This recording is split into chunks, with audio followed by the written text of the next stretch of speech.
So damn straight, we're talking about 10 of the hottest characters within JRPGs, from guys to gals and everyone else in between. This is the top 10 list that you do not want to miss out on. And I'm not alone, as I've got 9 other friends of mine to talk about their favorite and sexiest characters in JRPGs. I'm going to have my good buddy Scorpio C's Arcade talk about a sexy waifu from the Fire Emblem series. So my dude, take it away.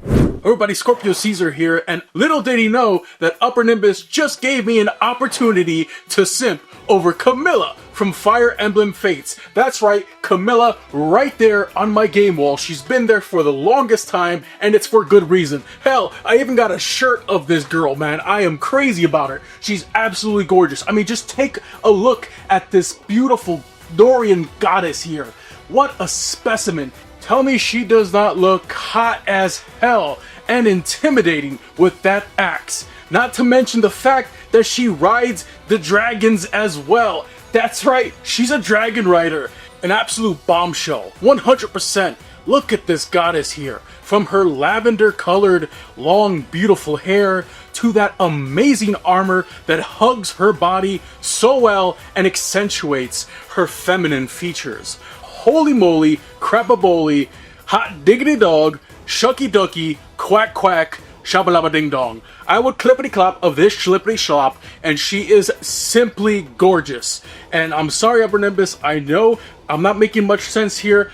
Oh, and I failed to mention her golden personality, who is an absolute adorable yet loving companion to the main character of Fire Emblem Fates. And if you've played Fire Emblem Fates, things start off a little weird because she's considered your older sister.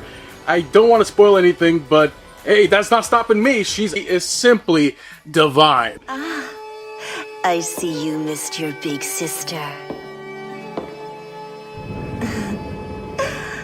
You're so cute. And that is one of the many reasons why I decided to choose Camilla from Fire Emblem Fates. One of the hottest, if not the hottest, girl in an RPG. So thank you once again, Upper Nimbus, for inviting me to be a part of this collaboration and allowing me to simp like a true gentleman that I am over Camilla from Fire Emblem. Because, oh man, it was love at first sight, baby.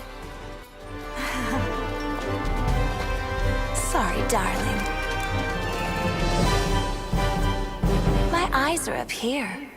Hey guys, Nishquick here. The Xenoblade series has many hot, sexy, and beautiful characters in it, but none of them stand out to me as much as my favorite princess, empress, and queen, Melia Antiqua, the beautiful High Entia. First of all, her sense of fashion is on point. In Xenoblade 1, she has 2 sets of gorgeous outfits. Her traditional High Entia attire for the base game, and her super sexy armored design for Future Connected, which is my personal favorite look of hers. And the same goes for Xenoblade 3. She's got her royal traditional attire as Queen of Kevis, but she's also got her hero attire whenever she's kicking ass in combat. All these outfits look so good on her, but on top of that, she can even don some more outfits in Xenoblade 1 that complement her very well. But also, look at her hair, always so stylish. She's always rocking those cute swirly buns, but she grows it out in Xenoblade 3. Not only is she the prettiest character in the series, in my personal opinion,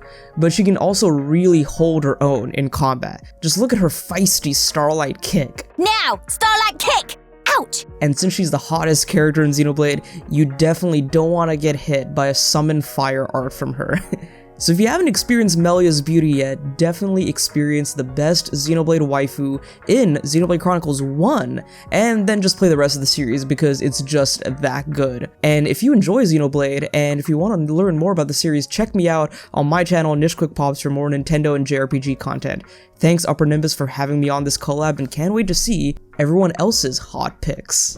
What's up everyone, I'm Luca from Fatal Gaming, and I love to talk about all things JRPGs, like the best combat system, the best stories, the best gameplay, everything. But today we're talking about the most important aspect of a JRPG. Who's the hottest? Who makes me feel like I could have a disturbingly deep and one-sided relationship with a fictional character? I thought about this a lot, and ultimately I decided that the hottest JRPG character is Xion from Tales of Arise. And there are multiple reasons for that. First of all, Shion lives with a curse. She is surrounded by magical thorns, which means no one can touch her without feeling unbearable pain. I mean, a girl you can't have because you can touch her? How hot is that, right? She's unreachable, which just makes her even more desirable. It's always the things that I can't have that I want the most. And secondly, Shion's curse obviously has an effect on her personality, making her a tough person. Someone who's emotionally distant and even rude sometimes because she wants to protect herself from getting too close to others and being hurt when she gets rejected when people find out about her curse. You know, that's enough for me to find her extremely hot. I have a thing for tough acting women. But on the other hand, she can be the sweetest, caring a lot for her friends, standing up for her ideals, and just being a lovable character. This contrast is what gets my heart racing. I know maybe that's weird, but I don't care. I know what I like, okay? And lastly, Shion is so beautiful.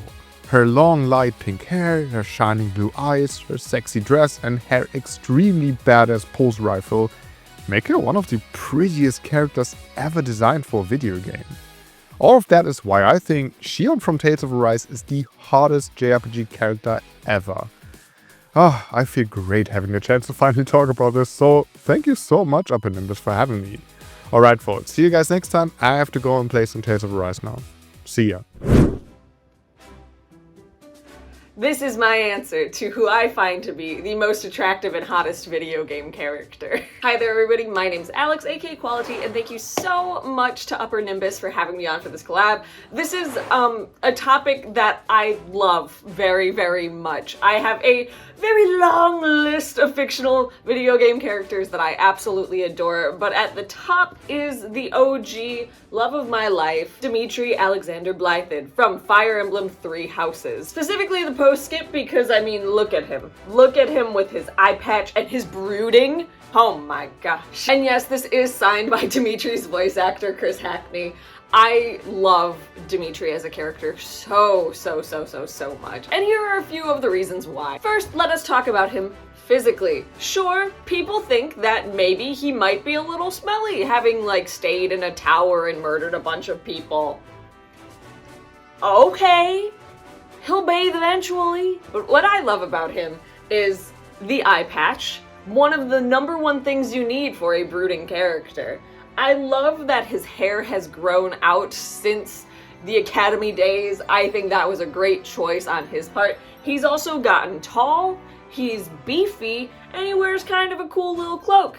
Probably also still smelly, but that is something I am willing to look past. But aside from the physical, I love Dimitri for a lot of reasons. He is one of my favorite characters because he's so well written throughout the entire story of Three Houses. The transformation he goes through is honestly a pretty incredible one. You have this kid who obviously is dealing with a ton of stuff, but is presenting himself in a way that seems very well put together. Meanwhile, he's on the verge of a mental collapse the entire time. Then you see him at the beginning of the time skip. Brooding, he has let all of his demons take over his soul, basically. But as you go through that, you start to see him opening back up to his friends and to Byleth, and you realize that there's still just a sliver of hope in there that maybe Dimitri can change and continue to grow and learn to live with the demons that have been following him all these years. Without getting into more of the specifics of the story, that does kind of happen. He goes through this incredible growth where he doesn't just like forget all of the atrocities he's committed. He accepts them as a part of himself in order to grow and become a better person for not only himself and his friends, but for his people. And I don't know, I just think growth is really attractive. And then it all kind of culminates in that final event with Dimitri where you're on the Goddess Tower and he is just, oh my gosh, he's so sweet, he is so cute. He calls you his beloved. Just, oh my gosh. It killed me. It killed me. So while people might think that Dimitri might be a little bit smelly and maybe a little bit too traumatic, I love him. I find him very attractive, very hot. I mean, just look at that armor and that eye patch. My gosh. But more than that, I just think the story of Dimitri is a phenomenal one. It's a great story told within the overarching story of Three Houses. And yeah, every day I love him. Every day I love him more and more. Thank you, Upper Nimbus, for inviting me to be a part of this collab. My name is Joseph Sergi, and my pick for the hottest JRPG character is gonna have to be Cynthia from the Pokemon series. Wait, no, the Cynthia from Pokemon, not Fire Emblem. Ah, there we go. Cynthia makes her debut in the Pokemon Diamond and Pearl games as the Sinnoh region champion, as well as one of the strongest trainers in the entire Pokemon franchise, while also being an absolute baddie, with a powerful team of Spiritomb, Roserade, Togekiss, Lucario, Milotic, and of course, her Garchomp, which can also Mega Evolve into Mega Garchomp. I don't know why, but why does she remind me of a certain someone? I must just be imagining things. Anyway, besides battling, Cynthia is also an archaeologist. With her interest in mythology and history, she spent her time researching and exploring various sites associated with the legendary Pokemon of the Sinnoh region. Did I mention that she's very obsessed with ice cream? Also, can we just appreciate how beautiful the full art Cynthia cards look? I can't wait for Destined Rivals to come out. She also makes an appearance in Pokemon Sun and Moon as one of the special trainers you can fight in the battle tree. She also appears in Pokemon Black and White as well. Just make sure you don't walk into the wrong house in Undella Town. Everyone has different kinks. Some people like whips and chains, and some people like feet. But I like men with suspiciously large hair who try to kill me. Yeah, for example, Seymour in Final Fantasy X. I like his face with those dead eyes, his calm and quiet and malevolent voice, and his abs make me want to say, "Take me, Daddy." Not since Deliverance has a man made me want to squeal like a piggy in anticipation of a slow and agonizing death. But that's not all. He's also a mama's boy. Or perhaps mom is a boy's mama, given that she literally relinquished her soul to become a living statue just to provide him with the power to call forth Anima, one of the strongest entities in the game. And despite his Oedipal complex, I am convinced that Seymour's love is meant for me and me alone. Don't even try to tell me otherwise. I'm a terrible listener, and I always have been, especially when it comes to men. And that's why Seymour is unequivocally not only the hottest man in any Final Fantasy game, but also the hottest new addition to the Blue Man group. And if I don't post a new video next week, just know that I died in bliss. Rip me. Hello, John aka Chicken Fillets here, and thank you to the one and only Upper Nimbus for having me on another JRPG collaboration about the hottest JRPG characters. Are we going literal with this one?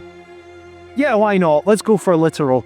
The hottest JRPG character, in a literal sense, is Cloud's mum, Claudia, from Final Fantasy VII. Enjoy.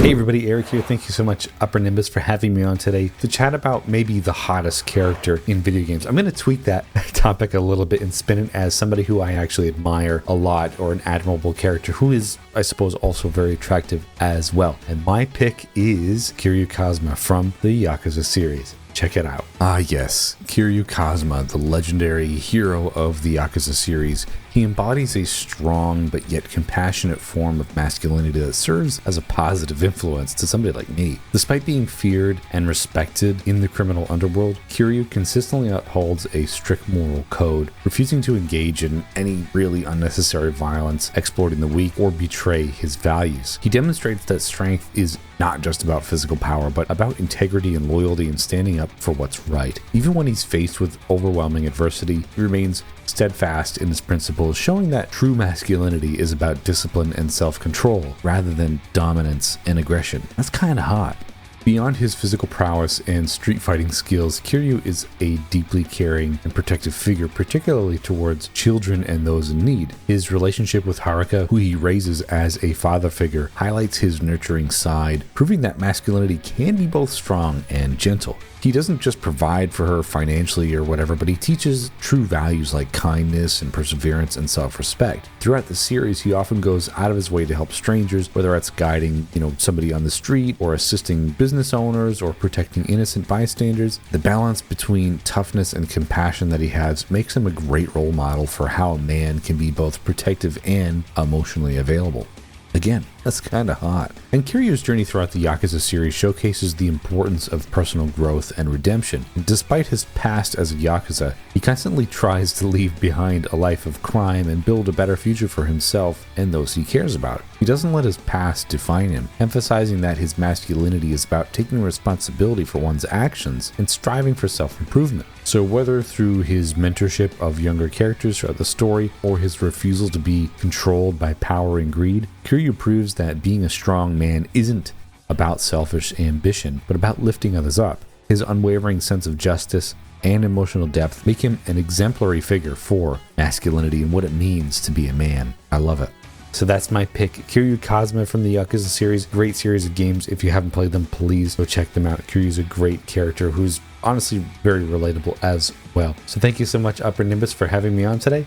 On to the next one. Hello YouTube, Genzo Suikoden #1 fan, the Miyazaki man here. Big thank you to Upper Nimbus for inviting me on this collaboration for the sexiest and hottest JRPG character of all time. Now, there are many that I could have particularly chosen from. We're talking Tifa, Mitsuru, Faja, Catherine. And it's a shame that none of the Dead or Alive girlies count, because obviously Dead or Alive is a fighting game, right? So bye bye Nanami, Hisako, everyone else. But look, I gotta stay true to form. I'm taking Jean from Genzo Suikoden every number. Why? Two big reasons. Obvious reasons. Anyone who's played the series, everyone who's loved the series knows exactly what I'm talking about. Hint, hint.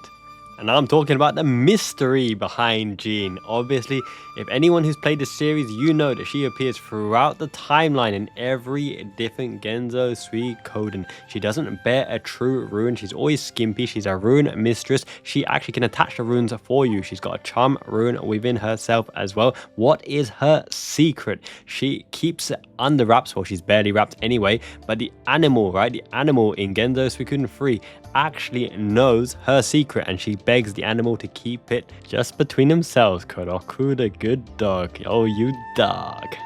And despite being apparently ageless, she has this seductive laugh. She always tempts the main character of every series. She even fights in combat with the boob armor of your dreams, taking 16 damage per hit from some squid-like tentacle monster. That's what we all want in a JRPG, right? A monster repeatedly battering our sexy heroine. And I mean, just look at her attire. That attire is fit for an alluring, exotic character with a silver hair. I'm a simp for silver hair. She's got beautiful ornaments. She wields a wand. She's obviously a mage, obviously very powerful and knowledgeable, tall and leggy and seductive, with a hint of mystery and mischievousness. Is that even a word?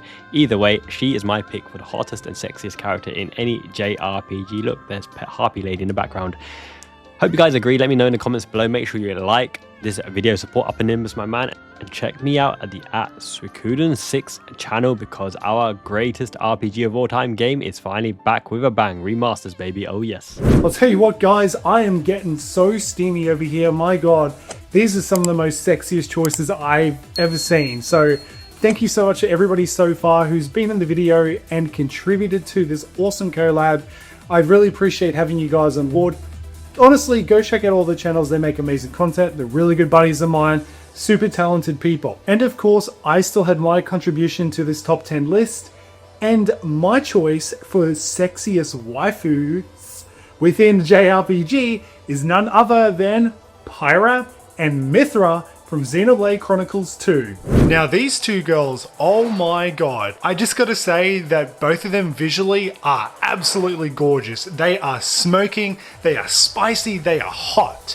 And literally with Pyra, as she has the element of fire imbued within her, she is literally hot as anything that can be. So now why have I specifically chosen these two girls as a 2-for-1 package to be the hottest girls in JRPGs? Well, that's because I'm not trying to go into spoiler territory, but I mean, they are kind of like literally a 2-for-1 deal. They share the same body. You find out about that really early on in the game, so I can get away with these two being one character. Now, apart from their good looks, because I mean, just look at their outfits, look at what they're wearing. Oh my god, Pyra, she's definitely fit alright, and Mithra, of course, my god, Mithra, look at those luscious legs. And you know what? I'm gonna say this as well. I actually think Mithra looks a little bit better with her black stockings that were designed for Super Smash Bros. Ultimate. Yes, it's a little bit less skin, but I think it really complements her physique really well. Like, whoo, man, you are stunning, Mithra. I think I've simped a little bit too long about their looks. So what else is it about these two characters that I think are absolutely gorgeous? Pyra and Mithra have some of the best character development in a video game. You know, the thing with Pyra is she's a very sort of soft, reserved, softly spoken kind of gal. I mean, she is also a fighter. She knows how to fight, man. She's got those moves. She's gentle, she's caring. I love her relationship with Rex. Those two work together so well. I just love seeing their journey together. They're always looking out for each other. I mean, of course, they've got that bond with Driver and Blade, but it goes beyond that. It's more than just the contract that they form at the beginning of the game. They naturally build this bond throughout the journey of Xenoblade Chronicles 2, and I love seeing that flourish. I love just seeing that emotional connection between her and Rex. She really, really cares about him. She cares about all of her friends. I just think Pyra is an absolute sweetheart. Now, when it comes to Mithra, yes, I know she's a bit of a tsundere attitude, and she comes off a little bit snappy and all that. Very outgoing, brash, and super confident, but that's also kind of a bit of a facade, as Mithra is actually also very, very caring. And I mean, of course, they share these traits because they are technically the same character. So even though Mithra is that little bit of, you know, the bratty type, she is actually a real sweetheart as well. Even if she doesn't want to admit it, she also cares about Rex. You just got to get to know her a little bit better, you know? Pervert! Thanks again to everybody who submitted their segments for this video. I appreciate having you guys on board. This is so much fun. Not gonna lie, I actually kind of want to do another one of these. I really enjoyed it, and I hope that everybody who watched the video really enjoyed it as well. Of course, if you did like today's video, please consider giving the video a like and also subscribing to the channel. I would love to have you on board. I cover a whole bunch of Nintendo Switch and Nintendo content in general. And of course, there's a hint of JRPGs in there as well. So until the next time, everybody, Upper Nimbus is signing off.